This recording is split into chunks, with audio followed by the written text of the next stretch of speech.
all started one day in the community garden. We were literally, your class, I think it was your class, had come. And Some of my students some came, of your students, yeah. and I was directing, because I've run the community garden as the faculty coordinator for years, and we were pulling weeds, and the weeds we pulled was a weed that is actually native to Japan and is utilized in some food products. So I was like, oh, that's Gobo. gobo, but what's the English name for it? Burdock. Burdock. I was like, oh, that's burdock. You're like, oh my God, that's gobo. And I knew what gobo was. So then we knew we had a Japanese connection. And I think it all kind of tailspun from there in a very positive way. Yeah. So I was in Japan as an adult, and Kim was in Japan as a middle school, high schooler. And so we were able to share our stories. I think you already were looking for a partner for a class. You had an idea about pilgrimages in Japan, and you had mentioned this in the garden. Like, we have known each other now for about 30 minutes. We're covered in dirt, and we're pulling out gobo and debating whether we should keep the roots and pickle them for our own dinner.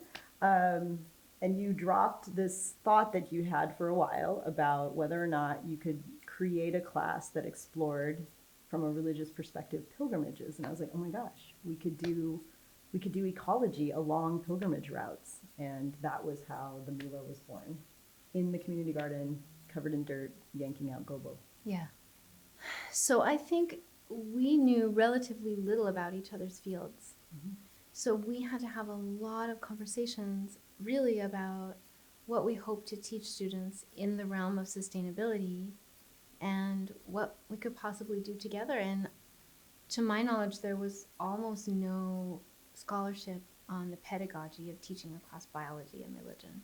And in fact, even still on campus, there's very little participation in some kind of team teaching or integrative teaching between the sciences and the humanities.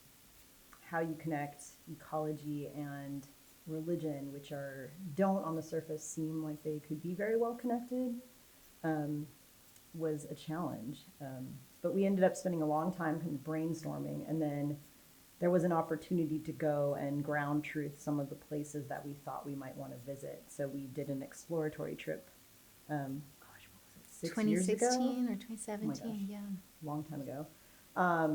And that was very important. I don't think we could have taught the class without having first ground truth what we wanted to see and do, and eliminate places that weren't going to work or were too hard to get to, and focus on others. For all of those places, we saw opportunities that would never have been apparent had we not been there. Right.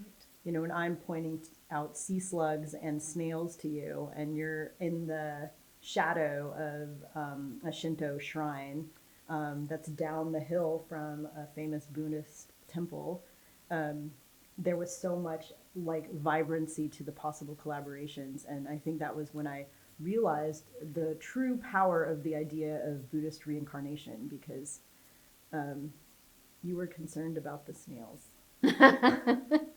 And we also had the opportunity to talk to other people while we were on this reconnaissance trip. So we had a contact with someone who is a religious guide on a pilgrimage in the area that we were taking students, and just lucky enough that she had time to meet us, and we met at a little restaurant and spent some time together.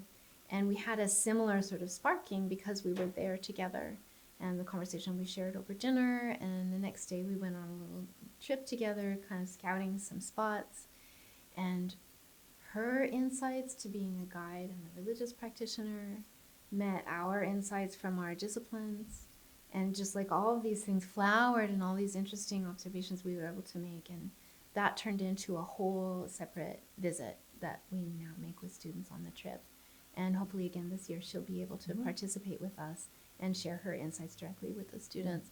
So it's those reconnaissance trips are really important, and the prolonged opportunity to really dig into topics and explore them together, I think is. But in all of my other courses, whether it be intro bio or non-major science courses like Crisis Earth, I do tend to drop examples from Japan more frequently than from many other countries, because I think both of us are very devoted to increasing the understanding within our student body that of Asian topics or Asia in general, because it isn't as largely represented in the Muhlenberg curriculum as other global locations.